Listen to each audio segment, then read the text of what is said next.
Boa noite a todos. Que Jesus, nosso amigo incondicional, nos abençoe. Queremos dar as boas-vindas para todos que aqui estão, aos encarnados e aos desencarnados.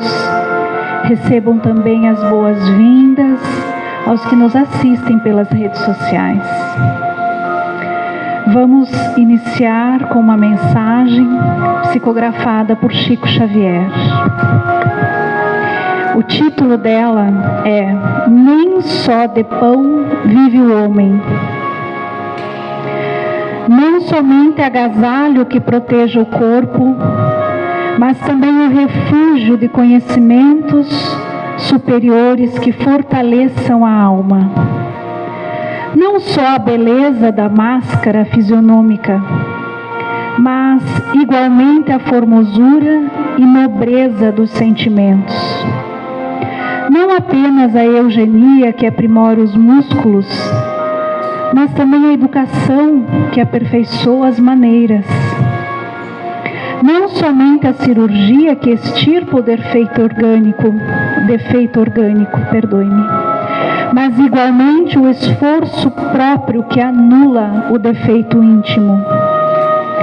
Não só o domicílio confortável para a vida física, mas também a casa invisível dos princípios edificantes em que o espírito se faça estimado e respeitável.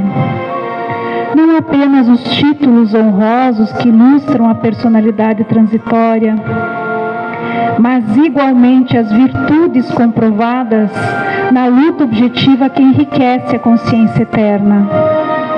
Não somente claridade para os olhos mortais, mas luz divina para o entendimento imperecível.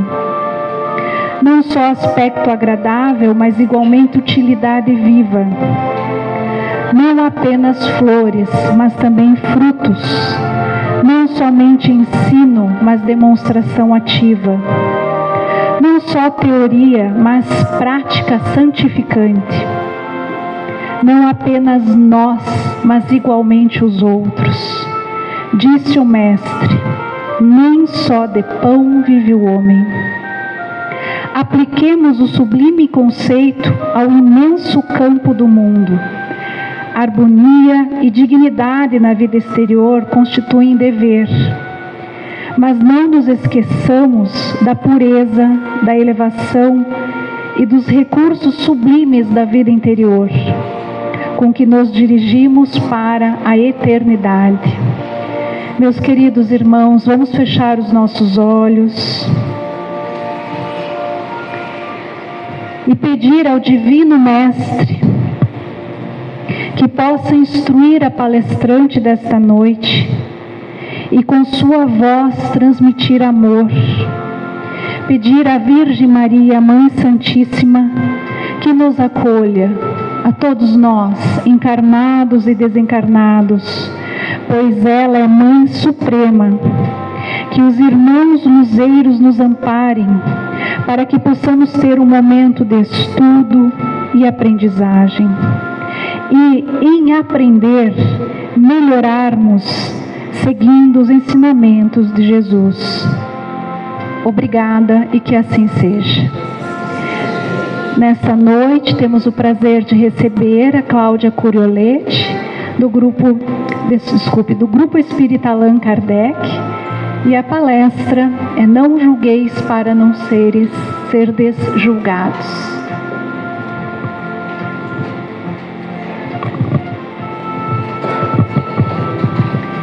Boa noite a todos.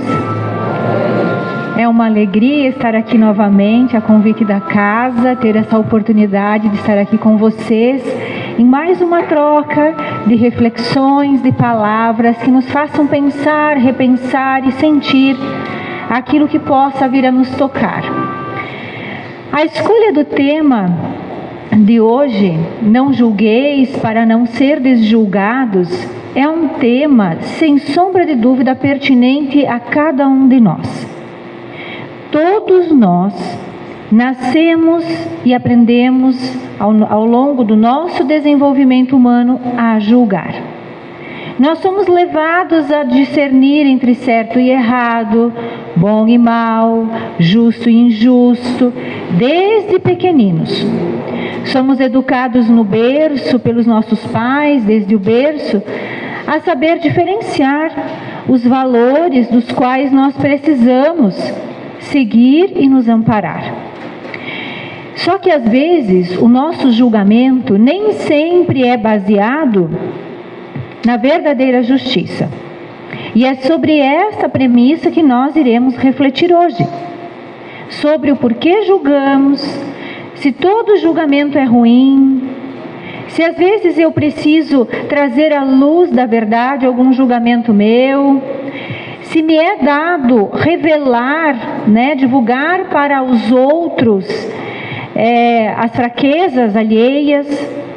Então essas questões nós vamos trazer à baila hoje, à luz da doutrina espírita.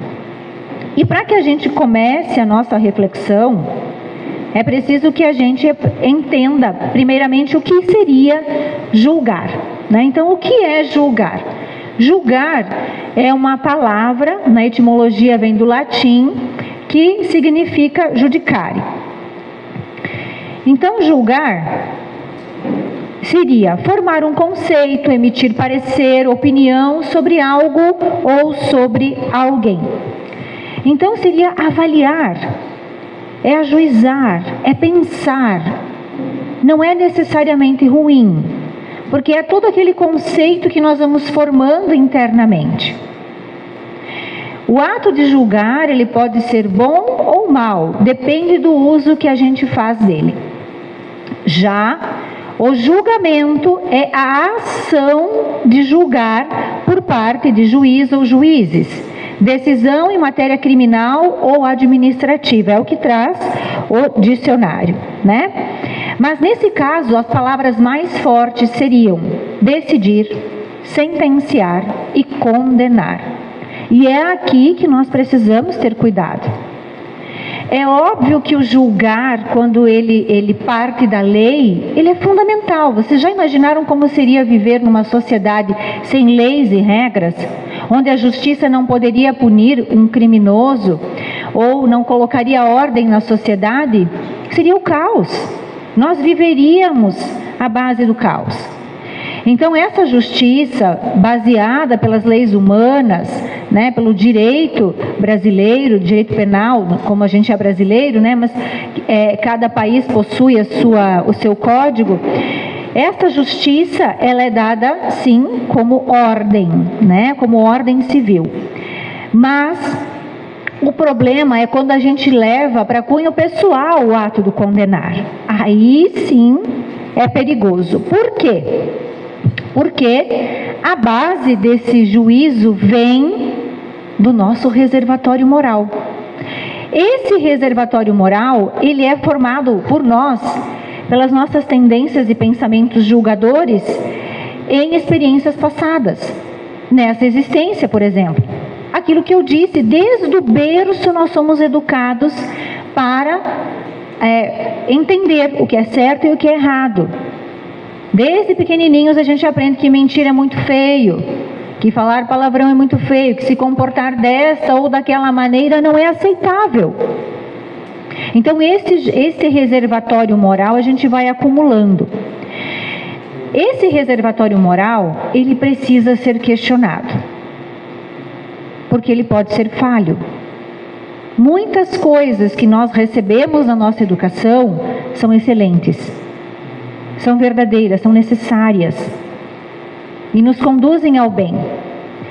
Mas às vezes alguns valores, eles vêm enraizados ali, eles vêm com conotação diversa, às vezes de preconceito, às vezes baseados no egoísmo, baseado no orgulho, baseado no ato de colocar o valor no lugar errado. De colocar o nosso coração, julgar como tesouro algo que não deveria ser tesouro. Por isso que o nosso reservatório moral, pessoal, ele precisa ser questionado sempre. Esse é o convite que a doutrina espírita sempre nos faz: convite ao estudo, convite à reflexão, convite ao orai e vigiai, porque os nossos atos nos entregam, os nossos pensamentos nos entregam, e é aí que a gente precisa aprender a questionar. Esse reservatório, ele vem desde a nossa época de escola. A gente aprendeu certas coisas, certos comportamentos, a gente leu certos livros, a gente foi conduzido por alguns vieses educacionais bons e outros não. Alguns servem, alguns não servem mais.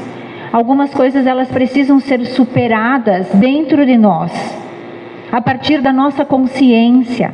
E é um passo difícil, porque às vezes questionar esse reservatório moral eleva em nós um sentimento de traição. Como é que eu vou pensar diferente dos meus pais em algumas coisas? Isso seria trair aquilo que eu acredito que sou. Embora muito do que nós aprendemos, a maior parte, possivelmente seja um reservatório moral precioso, fantástico. Temos ainda um outro reservatório moral, que é resultado do espírito imortal que somos. Então imaginem, se o nosso reservatório moral desta existência precisa ser questionado, agora eu quero que vocês imaginem o reservatório moral das nossas existências pregressas. Imaginem quantas coisas a gente vivenciou lá, se equivocou, errou, né? E construiu como base de valor. E aí a gente precisa olhar, porque são as nossas ervas daninhas. Se nós olharmos para as crianças, desde pequenininhas, elas já apresentam algumas ervas daninhas, que precisam desde pequenininhas ser arrancadas, ser educada, moldada pelos pais. E esse é um julgamento importante que os pais precisam fazer. Esse não é o julgamento ruim, não é o julgar ruim, é o julgar no sentido de avaliar, no sentido de conceitualizar, pensar, raciocinar. Então esse reservatório, às vezes, ele vem de outras existências, as nossas más inclinações.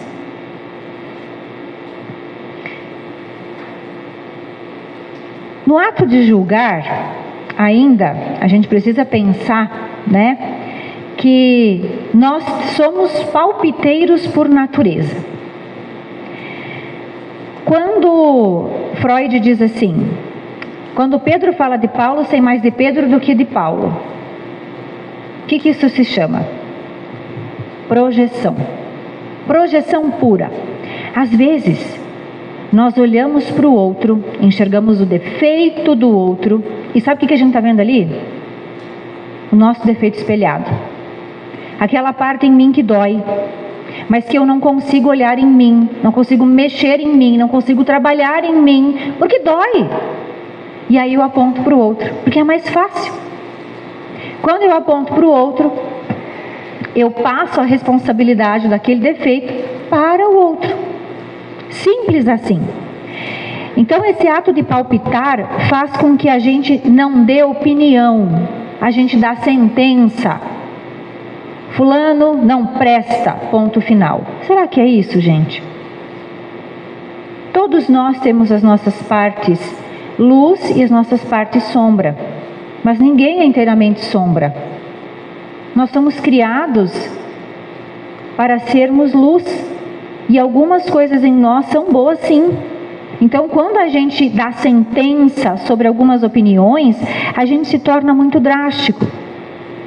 Quer ver um exemplo? A gente passou recentemente pela pandemia, né? Quantos especialistas que a gente viu, né? A gente brinca, né? Especialista de internet que lê uma notícia e já acha que sabe tudo sobre aquilo.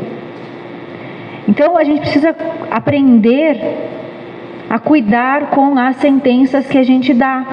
Se a gente não gosta de alguém, a gente vai lá no perfil da rede social daquela pessoa e destrói ela. Faz um comentário muito maldoso. A gente difama algumas pessoas, critica elas. E todo dia a gente vê isso.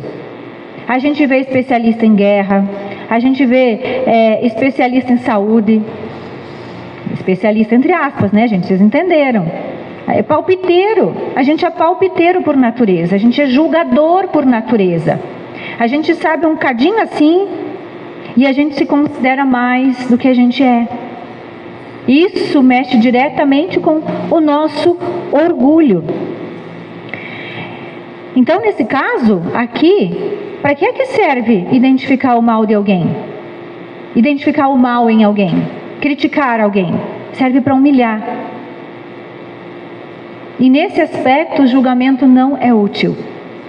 O julgamento nunca vai ser útil quando ele faltar com a caridade. Nesse caso, a gente é mais útil na própria evolução se a gente calar. O calar nesse aspecto me torna mais cristão do que o abrir a boca e emitir uma opinião incerta, do que abrir a boca e emitir uma opinião caluniosa, difamatória, julgadora, maliciosa, né?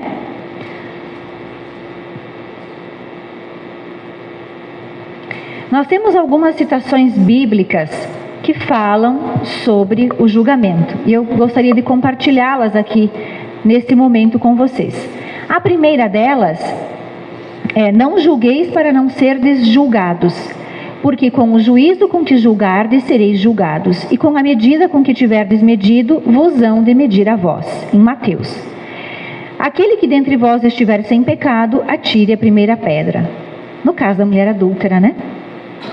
Hipócrita, tire primeiro a trave do seu próprio olho, e então você enxergará bem para tirar o cisco do olho do teu irmão. O que isso quer dizer? Jesus traz para nós essa e tantas outras passagens sobre o julgamento que mostram que a gente não pode condenar no outro aquilo que a gente perdoa em nós.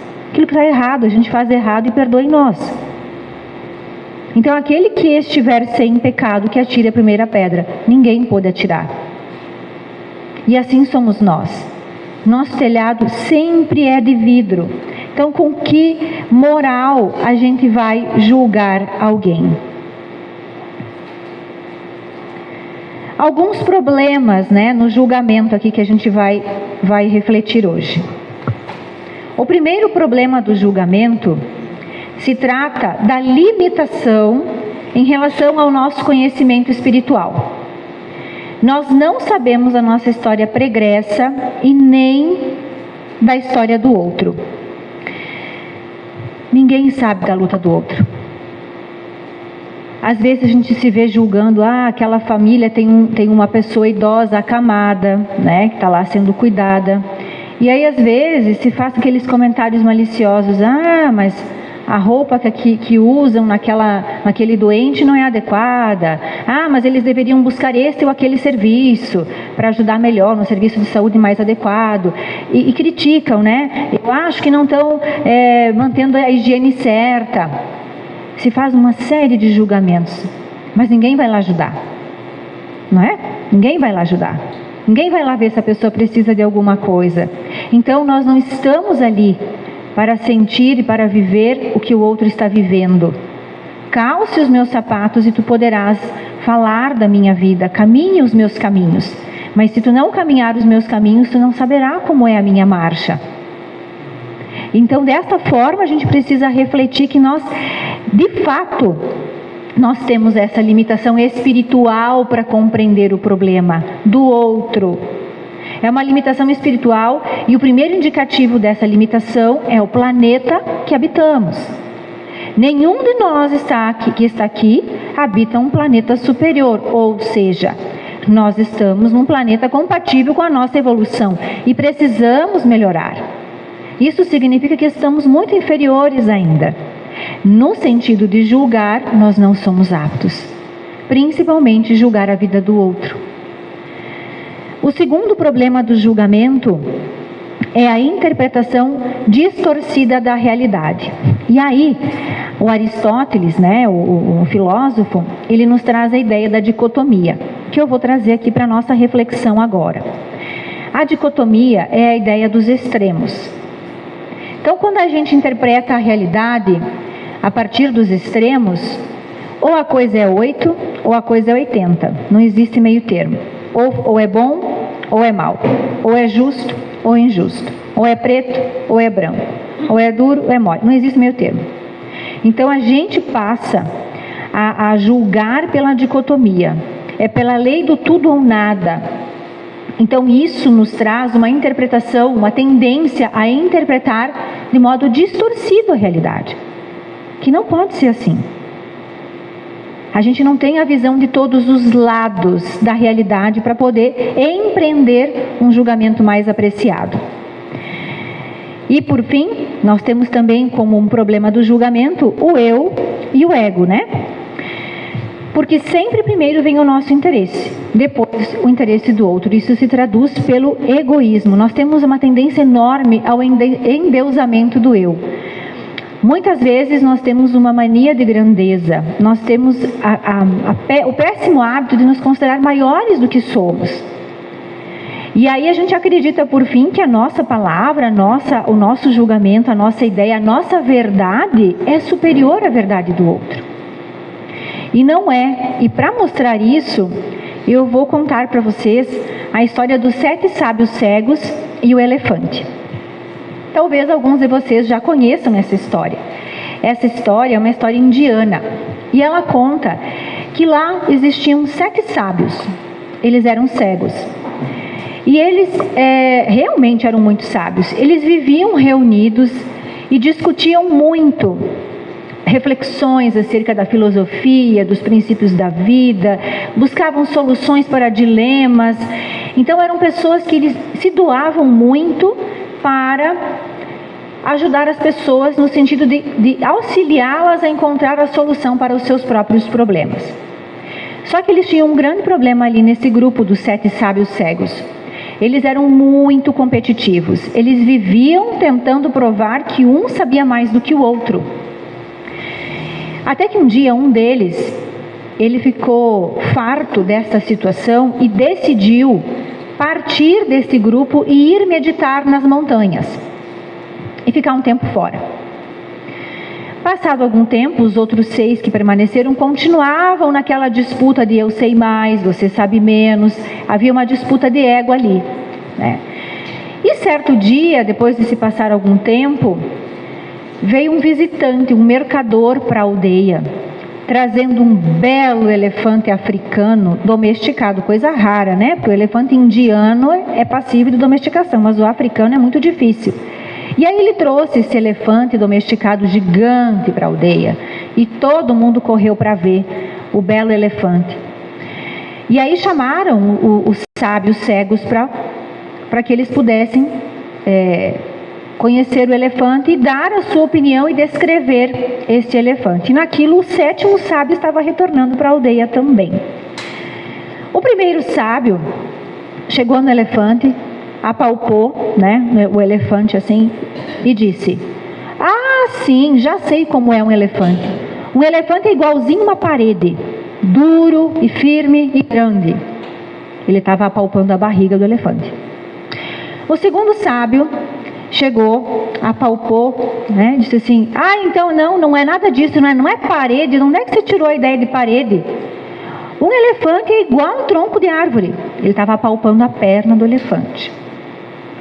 O outro sábio disse assim: vocês estão todos enganados. Vocês, de fato, quem não entende de elefante são vocês. Elefante é igualzinho uma lança. Olha, duro, firme e afiado igual uma lança. Ele estava apalpando o marfim do elefante. O outro disse assim: não, nada a ver com lança. Um elefante é igual uma cobra. Ele estava apalpando a tromba.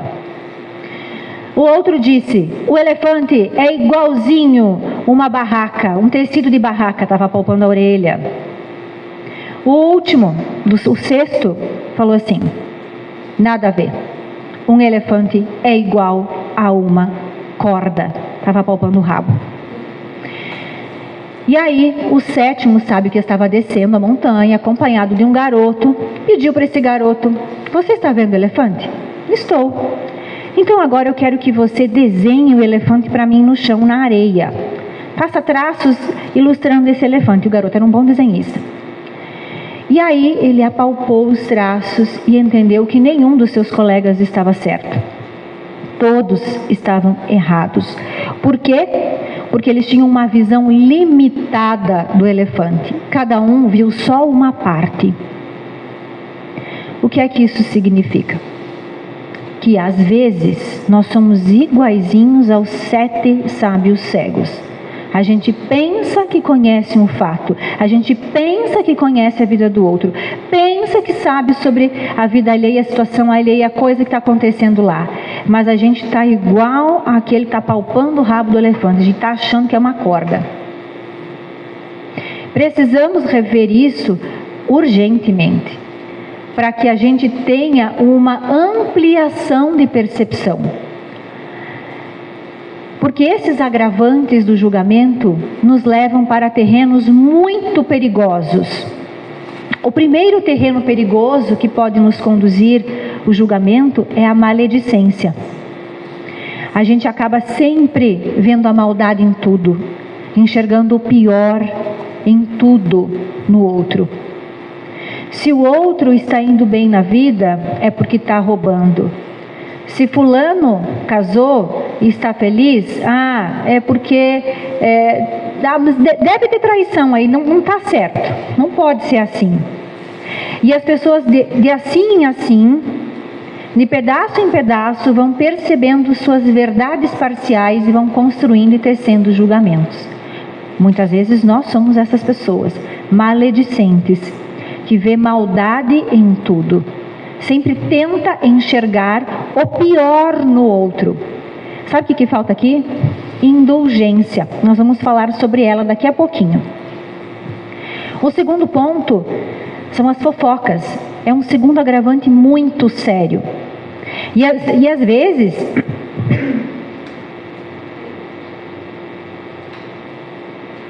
até orando a gente faz fofoca. Sabe? Senhor, iluminai aquela irmã, aquele irmão que está perdido, que se perdeu na droga, que se perdeu ali. A gente fala para todo mundo escutar, né? Ali. Tem que cuidar, a gente faz fofoca. A gente não quer guardar para a gente. E fofoca dá prazer. Fofoca está ligado ao nosso cérebro, direto no nosso sistema de recompensa. Libera dopamina, libera endorfina. Fofoca tem um poder enorme no nosso cérebro, mas é um poder degradante. Foi feita uma experiência com imagem binocular.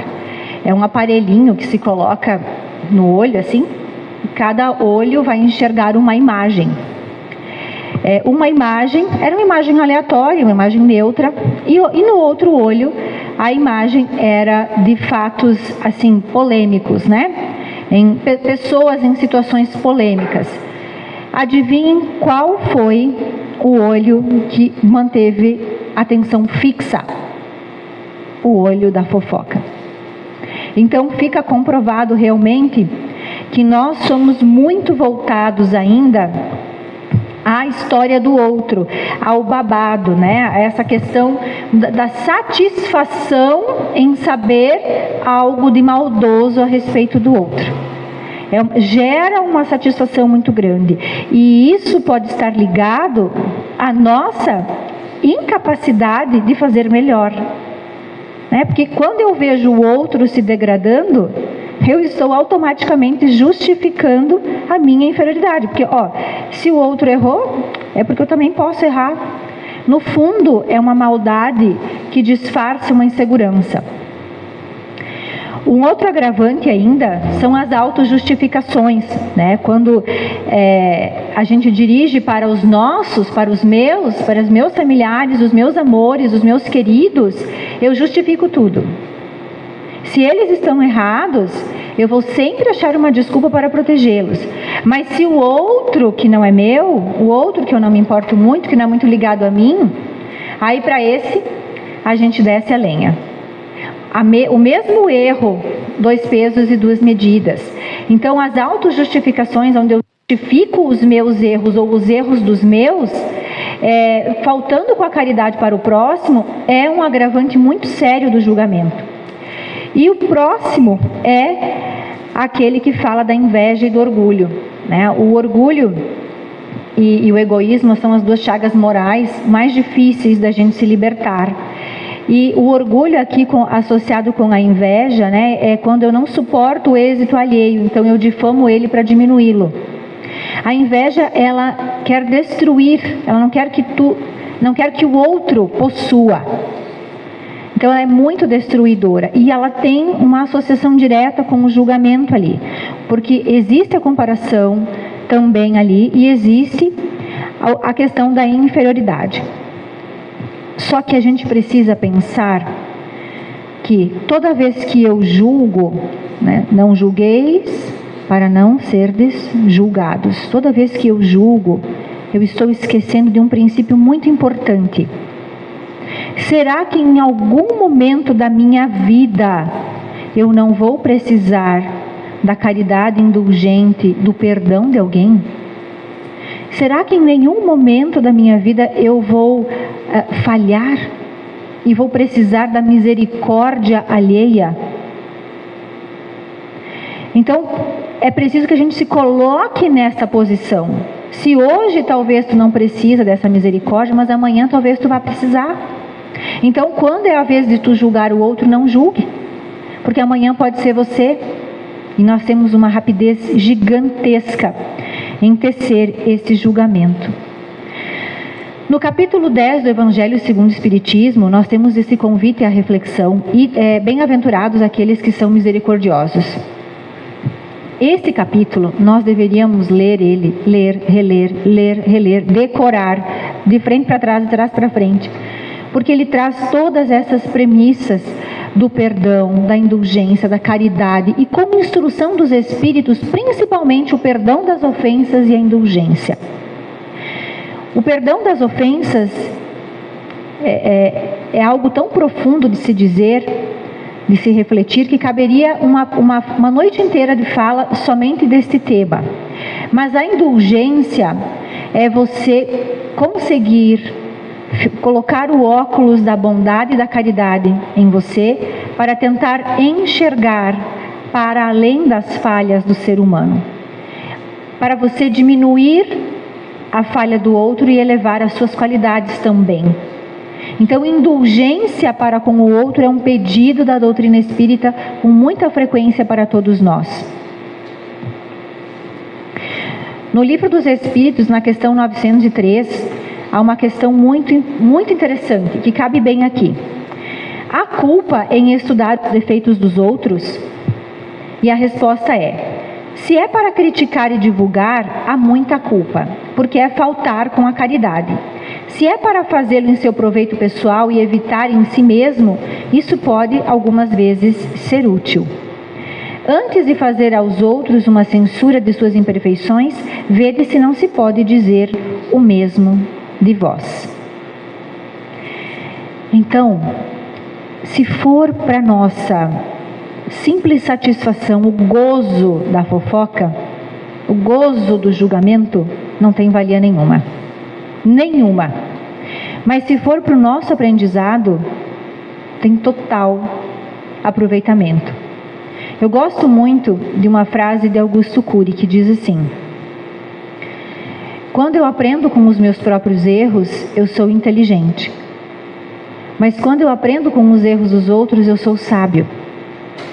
Então é esta sabedoria, este é o convite de sabedoria, para que nós possamos aprender com o erro do outro sem censurá-lo. Nós não precisamos censurá-lo, nós não precisamos humilhá-lo, basta que aprendamos.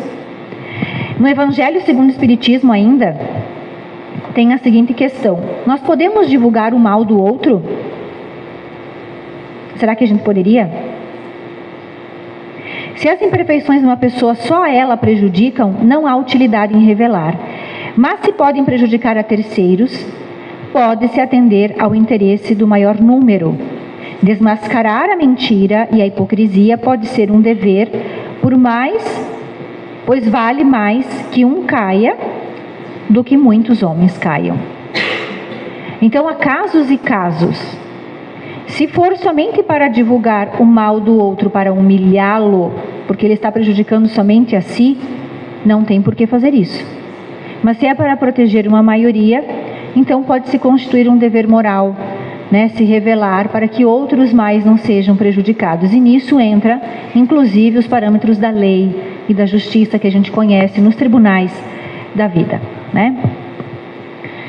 Existem as 3 peneiras de Sócrates, que também podem nos ajudar a refletir sobre quando eu devo e quando eu não devo repassar informação de alguém para adiante, né? A primeira peneira é a da verdade. Você tem certeza absoluta disso que você está querendo me contar? Mas tem certeza? Você viu? Você sabe? Ou você sabe de fonte segura? Porque é muito diferente, né? A gente, mas eu sei de fonte segura, mas então tu não sabe. Se você não estava lá, não participou, você não sabe. Então são coisas que a gente precisa passar pela peneira da verdade. A segunda peneira é a peneira da bondade. Isso que você vai me contar vai ser bom? Vai ajudar esta pessoa? Vai me ajudar? Vai ser útil para o crescimento de alguém? Se não for útil, não perca o seu tempo. Porque a peneira da bondade é necessária. E por último, a peneira da necessidade. É necessário que se conte? Isso pode ser mudado? Você vai poder salvar a vida de alguém ou a minha em me contar isso? Ou é só por mera satisfação? Então, as 3 peneiras de Sócrates também nos ajudam muito a refletir quando nós podemos ou não divulgar o mal do outro, para que não passamos a maledicência adiante.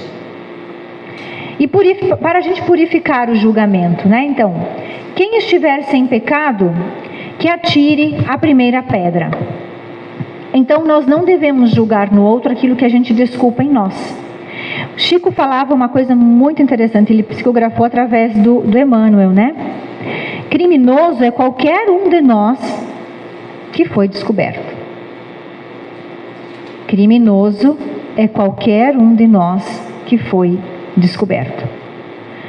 Aí tem uma música que diz assim: o que você faz quando ninguém está vendo? E o que você queria fazer se ninguém pudesse te ver? Será que nós seríamos éticos se não tivesse câmeras por aí? Se não tivessem pessoas nos olhando? Então, essa purificação do julgamento precisa partir primeiramente no nosso coração, do nosso coração. Olhar para os nossos pecados, não para o pecado alheio. A segunda questão é: busquemos o melhor no outro e não o pior. Então a gente precisa treinar nossa mente para ser indulgente. Treinar, porque nós viemos com esse reservatório moral do julgamento, porque o julgamento nos protege. Ele faz com que a gente esteja sempre procurando um método seguro para funcionar no mundo. Então, toda vez que a gente vai para algum lugar, a gente procura primeiramente ver se aquele ambiente é seguro. A gente procura primeiramente ver os perigos daquela situação. E o nosso olhar vai se treinando para o negativo. A negatividade nos trouxe enquanto humanidade até aqui. A tendência de achar que atrás daquela moita tinha uma serpente, atrás daquela pedra poderia ter um tigre, fez com que o homem sobrevivesse nas eras primitivas até agora. Então o pensamento negativo ele veio enraizado em nós, do julgar negativo. Mas agora a gente precisa aprender a treinar, porque esse é o convite que faz com que a gente evolua. Para que essa fase de transição planetária aconteça, nós precisamos treinar voluntariamente o nosso pensamento. E treinar para tentar enxergar o melhor no outro, nunca o pior. O terceiro convite para a purificação do julgamento é evoluir, sair da estagnação para uma vida plena. Nesse caso, é um convite difícil, porque é o convite do auto-julgamento. Antes de julgar o outro, julgue você, a você mesmo. Claro que com caridade também. A gente não pode se cobrar a perfeição, porque nós não estamos nem num planeta que permita isso, e nós não estamos nem no grau evolutivo que nos permita isso. Mas é esse auto-julgamento que faz com que a gente enxergue os nossos defeitos. Se a gente quer participar da transição planetária e evoluir, primeiro a gente tem que literalmente se enxergar os nossos próprios defeitos. Se a gente não enxerga e não admite os próprios defeitos, não há mudança. Porque o primeiro passo da mudança é o reconhecimento da falha. É o reconhecimento da nossa limitação. É o reconhecimento da nossa imperfeição. A partir do momento que a gente reconhece a nossa imperfeição, você consegue lamentar e depois construir uma estradinha para você melhorar. Sem essa percepção, não há mudança. Então, esse evoluir, sair dessa estagnação, de achar que a minha postura de vitimismo frente às coisas vai ter que continuar assim? Não vai. Se você continuar vitimista, porque o vitimista não muda. Eu sou assim mesmo. O errado é sempre o outro. O convite que o Cristo nos faz é o do protagonismo. É o do transcender, é o de assumir a própria evolução, o próprio progresso. E por fim, para purificar o nosso julgamento, é trazer Jesus como nosso modelo e guia. Por que a gente fala tanto de Jesus como nosso modelo e guia? Porque todos os profetas que antecederam Jesus, eles vieram revelar a lei. Eles vieram falar da lei. Mas Jesus foi diferente. Ele veio viver a lei. Ele veio sentir na carne todas as provações e nos mostrar como agir. Nesse caso, que a gente possa seguir o seu exemplo. Sempre, em todos os momentos, usá-lo como exemplo. E quando imagens como essa, situações como essa surgirem nas nossas vidas, situações em que nós julgaríamos, olha só, poderiam caber tantas aqui nesta tela. Quando essas coisas aparecerem, a pergunta que a gente tem que se fazer é: o que Jesus faria? E o que você faz quando isso chega até você? Quando essas coisas chegam no seu celular, o que é que você faz? Quando notícias assim chegam, você faz com que elas se transformem em sensacionalismo? Ou você, por caridade, deleta e não passa adiante? Jesus nunca condenou o pecador. Muito pelo contrário. A história de Maria Madalena nos mostra isso. A história de Zaqueu nos mostra isso. Ele não era a favor do pecado, mas ele ama todos nós pecadores, igualmente. Não existe distinção entre nenhum de nós perante o amor do Cristo. Então, evitar o julgamento, principalmente o tendencioso, aquele que me favorece e aquele também que é baseado somente no meu olhar, somente na minha percepção do elefante. Evitar o julgamento severo, aquele que é duro, rígido, aquele que é castigante ao outro, condenatório. E evitar o julgamento insensível, aquele que não me importa. Não me diz respeito, então eu nem me importo com o outro. Evitar esse tipo de julgamento, para que a gente saiba suprimir o julgamento apressado. Cuidado com o julgamento apressado. Ele faz com que a gente condene alguém que muitas vezes, não vou dizer que seja inocente, porque inocente ninguém é, né? Todos nós somos falíveis. Mas uma história, uma das coisas que trabalhar como terapeuta me ensinou nessa vida, é que uma história não tem só dois lados, ela tem 1000 lados. Então julgar apenas olhando um, é de uma pequenez tão grande, que a gente consiga refletir sobre isso. E aí? Vocês replicam o vídeo de fofoca? Vocês replicam os babados? Como é que a gente se sente frente às quedas morais dos outros? Quando alguém fraqueja, como é que a gente age? Aí a gente julga, ri, debocha. E aí no final a gente fala assim, a famosa frase, né? Mas quem sou eu para julgar? Né? Como se isso isentasse a nossa fraqueza. Eu digo nós porque eu também estou aqui como oradora, mas não como alguém que dominou isso 100%. O meu ouvido é o primeiro que está escutando, tá? É o que está mais pertinho da minha boca. Tá? Todos nós precisamos cuidar com isso. Vigiar.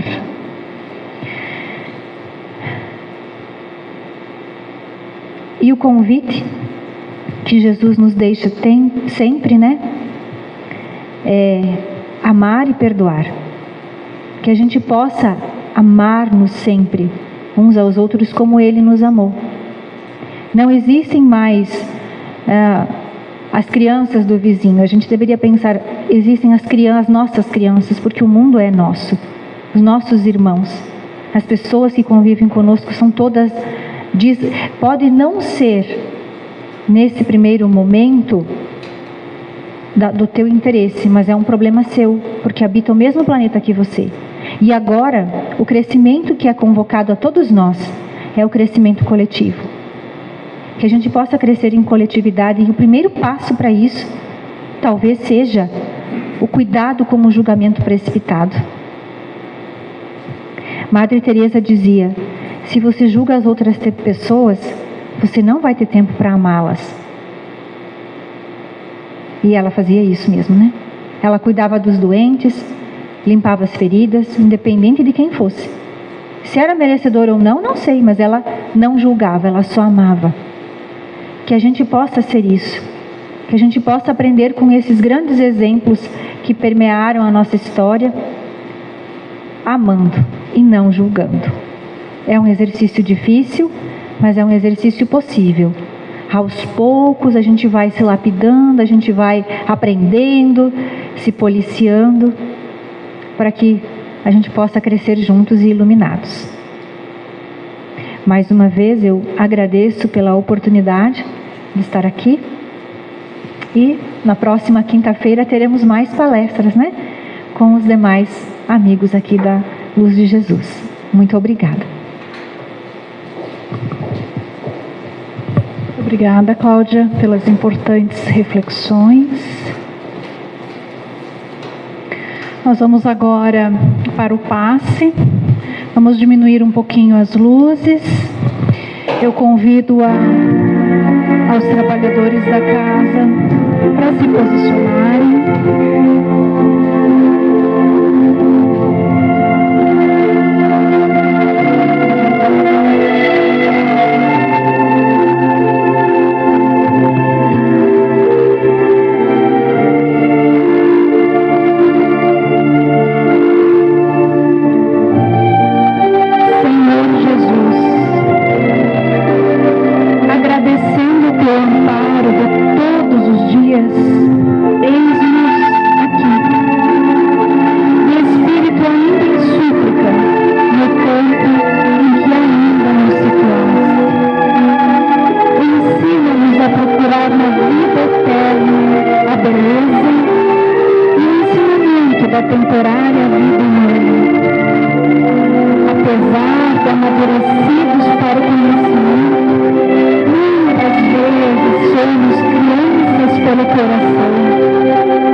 Auxilia-nos para que o suor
dê-nos coragem para vencer a hesitação e o erro, a sombra e a tentação que nascem de nós. Faze-nos compreender os tesouros do tempo, a fim de que possamos multiplicar os créditos do conhecimento e de amor que nos emprestaste. Divino amigo, sustenta-nos as mãos no arado de nossos compromissos, da verdade e do bem. E não permitas, em tua misericórdia, que os nossos olhos se voltem atrás. Que a tua vontade, Senhor,